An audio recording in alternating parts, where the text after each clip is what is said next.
saying, hey, be a little bit more present in that walking. Now, Doc, I'll tell you that as you're going on the internet, and the reason we started talking a little bit about this is there's a few guys out there. I'm going to shout out to ZocDoc MD, the list of Vader.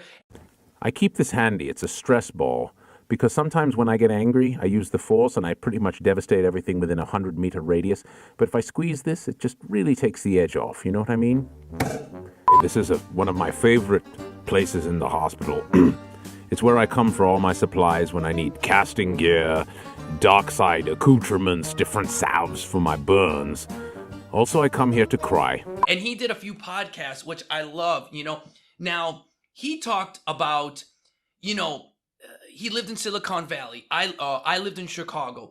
If I'm not mistaken, as you did your ER rotation, you talked about when you wrote your book about the hazing that sometimes has occurred by by senior physicians and that stress that's caused. But when we talk about what we're doing and the passion that we're doing, there's a time that these podcasts, I feel like I'm freaking jerking off a little bit because you and I make the connection. I'm trying to connect to my audience here, but at the same time, I'm like, why is there not a line down the street for you and I? Why is that? And that purpose, to me, it frustrates me sometimes. Mm-hmm. So, as I'm here right now, thank you for allowing us to stay connected and stay this. But what can we say to individuals out there to let's start doing some of these practices? What is the magic word, do you think? And I know it's not going to happen because, again, you and I have been doing this for a while, but maybe a little something we could say. And I know what I say, and I'll just start with this.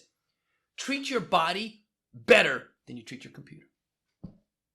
Because you'll shut down your computer, you'll shut this down because your body your computer you need to use that. Hello, IT? Have you tried turning it off and on again?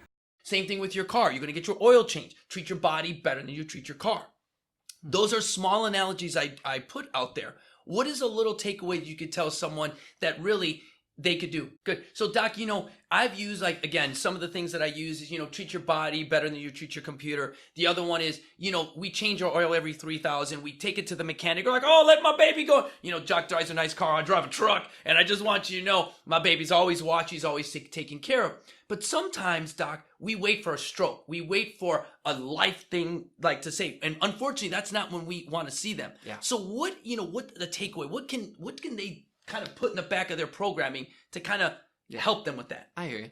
So, when people have those life-changing things like a stroke or something like that, obviously that can, through fear, make them change their behaviors. But I really don't like to encourage people to do things through fear and say, oh, if you don't do this, you're going to have cirrhosis in this long. If you don't do this, you're going to have a heart attack by this. You're going to be dead in 5 years. I've heard of docs saying that. I find that extremely pessimistic, and it doesn't encourage or inspire people.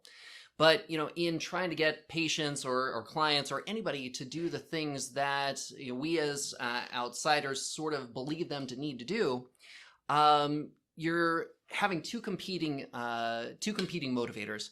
People will do things that are easy, and people will do things that feel good.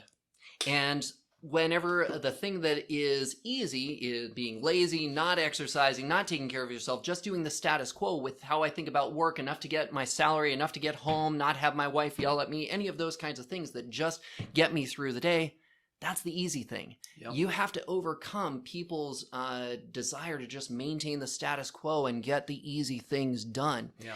And so what I try and do is I try and find the things that are going to inspire them or excite them. And it's going to be different things in different ways. I try and figure out what has made them feel good in the past. If you have looked at something and you've been inspired by someone else's activity.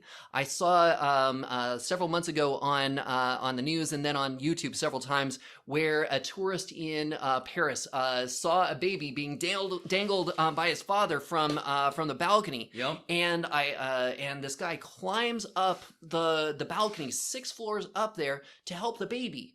And I thought, wow, this is just amazing. It's absurd. I can't believe that anybody's able to do that. But at the same time that I saw that, I also thought to myself, you know what? If I was walking on that street down there, not only would I have not have been able to do that, I would have been essentially flabbergasted and not known anything to do. And that feeling of deficiency made me want to do something better, and it gave me a goal. Nice. And so back when Rick and I were working a lot together, he introduced me to parkour.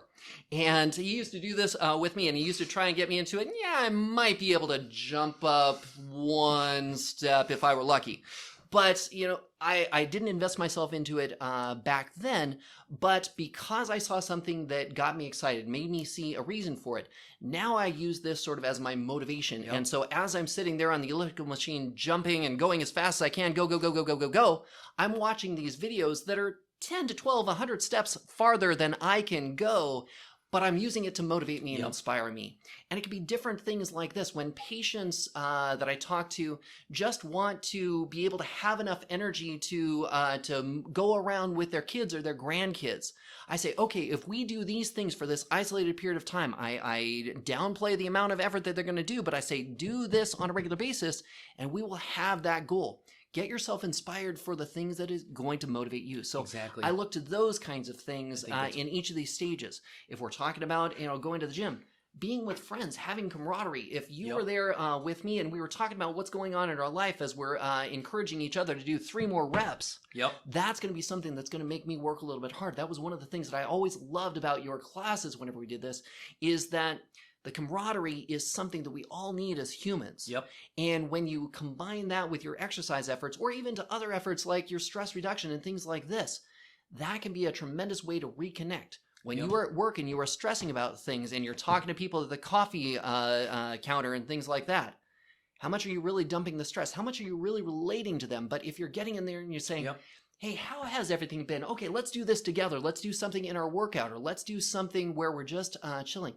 That is connection, and it allows you the components of life that make it meaningful. We need those kinds of things. We need purpose. We need camaraderie, and we need a sense of self-satisfaction that we are doing something important. And tell you that importance, and here's the funny thing, is I use the word tactical for that. So what I used to, I'm not going to lie, I scared the shit out of him with parkour. I'm not going to lie. And you know what? I was doing it with a bad back, bad knees, and all this stuff. And Doc would be like, I know what's messed up about you, and why are you even doing that? and it's again, because our slogan is, our motivation inspires you to be better. So my motivation was exactly like that baby. Can I jump over something like when I was a Marine? Because again, I was an ambassador for the United States. So when I was in Somalia, if I was in Korea, if I was in Thailand, I'm that ambassador, and my expectations and that standard to stay better was to do my job.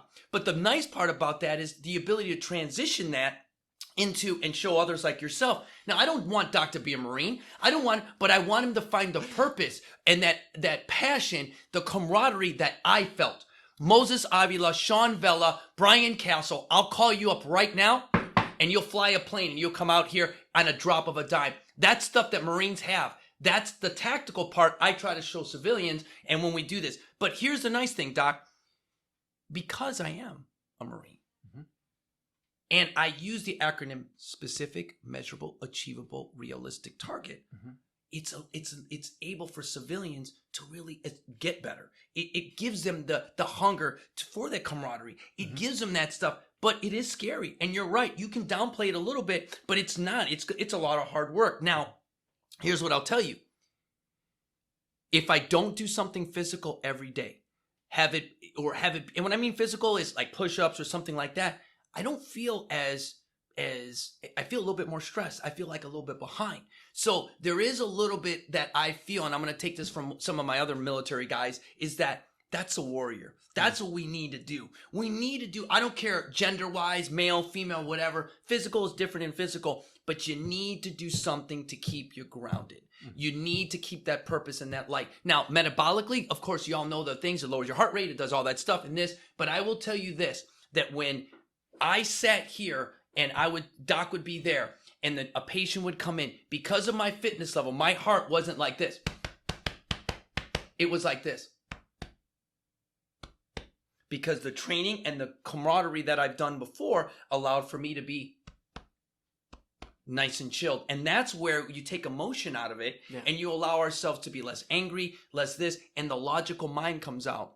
And like you said, that's the sympathetic that goes in. Sometimes we listen to them and sometimes we don't, I want to take a second to mention something that that you said here a second ago, and that is you mentioned that how do we get a sense of purpose when people aren't listening to the things that we say, when we don't feel like we are achieving it.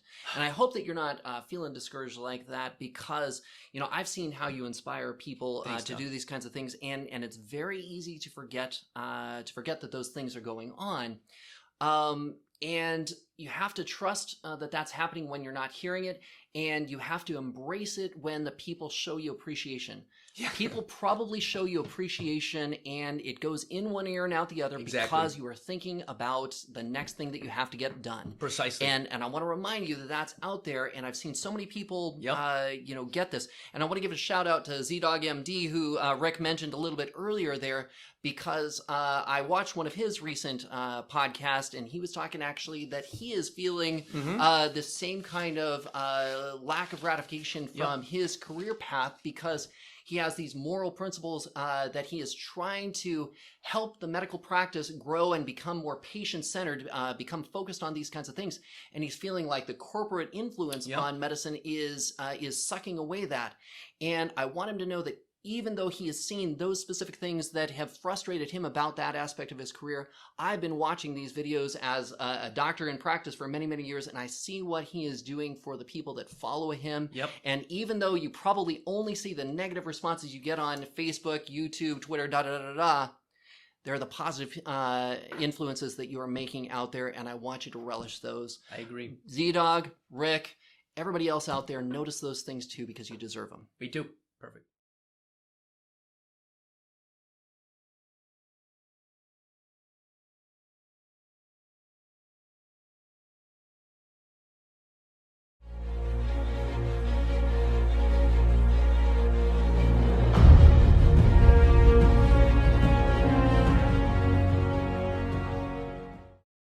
T3 Body, you guys, is a company and a fitness company that really talks about the complete athlete. When I talk about our motivation inspires you to be better, all right, as a non-for-profit that supports military veterans that suffer from mental health issues, I really enjoy the support you guys are giving me here on YouTube. But again, I am seeking clients on my T3 Body. So if you go ahead and take a look at my website, understand that the intimacy of getting to know you starts with just 30 minutes motivation. So you go in there, you sign up for one of those, you get a one-on-one remote talk with me just like this.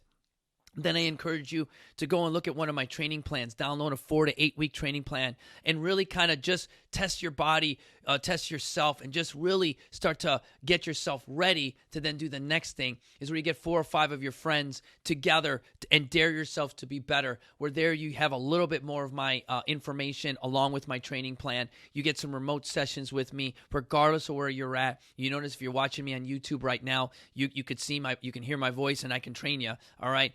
And that 45-day dare is a great way to just see and challenge yourself to really do the final thing, is become a member. Being a member with me is a commitment, and it's made for just an elite amount of people. So when I talk about membership here, I really talk about a really elite group of individuals who really understand our core values of God, country, family, and really live by and have really adopted where our motivation inspires them to be better. So I wanted to touch on that, you guys, and really use that so that individuals like yourself who are getting better and inspiring others that understand that, you know what, we do need your support to keep everything going.